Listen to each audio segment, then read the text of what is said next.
कला केन्द्रर द्वितीय वार्षिक उत्सव पाठपढ़ा सहित कला एक पाठ छोट छोट कुनि कुनि पिलामानकु नाच गीत वाद्य शिक्षादान देइथाए कलाकेन्द्र फाउंडेशन।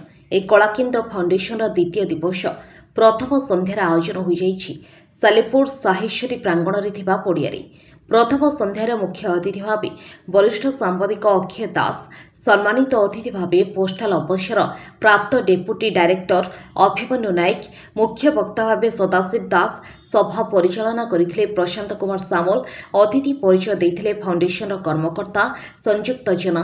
सभारे अन्य अतिथि रूपे कलाकेन्द्रर उपसभापति शुभ दास, कलाकेन्द्रर अध्यक्ष रतिकांत साहू, अन्य कार्यकर्ता उपस्थित थिले। अभिभाषण में सांबादिक अक्षय दास कहले, आजिका दिन में कलाकारटीए हेबा गोटे छोटिया कथा नुहे। आजिका दिन में जो कलाकार डिमांड हो जाइछि दरमा चाकरियां ठारू अधिक, सेथिपई कलाकार तैयारी करिबारे जो कलाकेन्द्र कारखाना तैयारी करिसेंती संयुक्त मैडम ताहा अतुलनीय। परे परे कलाकेन्द्र पिलामानक द्वारा तबला वाद्य परिवेषण, संगीत परिवेषण, नृत्य परिवेषण खूब चित्ताकर्षक थिला। कलाकेन्द्र रे थिबा प्रतिभा मने निज प्रदर्शन करी दर्शकंक हृदय को जीतिथिले। सदाशिव दास कवि लेखक केवे मरिब नाही एवं कला प्रति जो निर्दिष्ट आकृष्टपण पिलामानकर बाप माँ भितर पुनर्जागरित होइछि सेटा ओडिशा पाई शुभंकर। तापर ये होछि उत्कल गौरवंक माटी, ये माटीरू जहाँ आरंभ हुए ता ओडिशा को व्यापे एवं ओडिशार ये जो संस्कृति बाहक पिलामाने सेमाने जो अंकुरित जीवन रे निजको एभली भाव में परिप्रकाश करुछंती जहाँकि वास्तविक सालेपुर अंचल सुनाम को सारा ओडिशा रे दिने प्रतिभात करिवो। मो ना संयुक्त जेना, मो कलाकेन्द्र फाउंडेशन सभापति। मो कहूँ कि एतिकी माने समस्ते यही जिनसटी को शिक्षा लाभ करंतु आउ कला प्रति समस्तंकर भल पाइबा भी रहू। एमती आमर पिला माने भी बहुत जगह जाई बहुत ना करिके आसंतु एति कहूँ।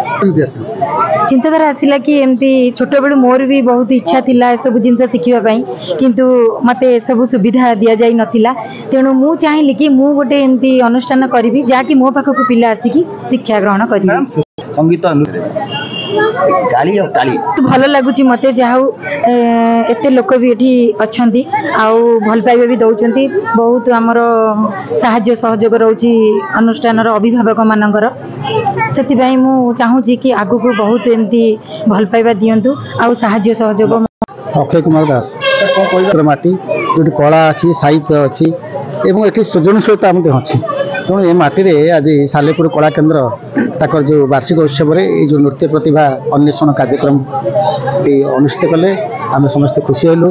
एवं ये कार्यक्रम स्थानीय अंचल बहु माने आसछन्ती जो माने नागरिक आसछन्ती, बहु महिला आसछन्ती, छोट छोट पिला मानकु नेकी आसछन्ती। ये आम पे गोटे गुरुत्वपूर्ण कथा जे आम माटीर कला ओडिशा माटीर कला साहित्य संस्कृति को प्रचार करने ग्रामांचल में जो छोट छोट अनुष्ठान गुड़िक अच्छा संगीत नृत्य अनुष्ठान एमानकर उद्यम नहले कलार विकास हो पारे। खाली जे राज्य सरकार कलार विकास करेंगे से कथा नुह। ग्रामांचल जो नृत्य प्रतिभा अन्वेषण अनुष्ठान सब अच्छी जोड़ा सब कार्यक्रम करुँच हाथ में पैसा खर्च कर जो सब करुँच आज देखो से नृत्य अनुष्ठान आज बड़ बड़ पिला सृष्टि होती। आज जो सृष्टि होती तलू जाइए तलटा हूँ ये ग्रामांचल जो अनुष्ठान गुड़िक अच्छी नृत्य प्रतिभा अनुष्ठान ये सब साहाय्य कर कला को आकर्षण करने लोक पाखे पहुँचापी ये अनुष्ठान गुड़िक बहुत गुरुत्वपूर्ण पदक्षेप नौ। मो अभिमन्यु नायक, मो अवसर प्राप्त deputy director postal audit Cuttack. मोर केतोटी पुस्तक प्रकाशित होती।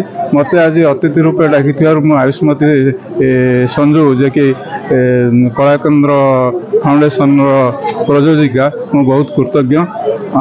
तापर ये उत्कल उत्कर्ष कलार देश।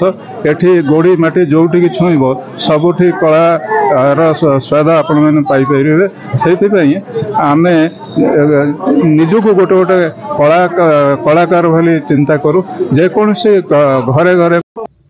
ब्यूरो रिपोर्ट देख ओडिशा देख आमे को प्रति ओडियार कथा।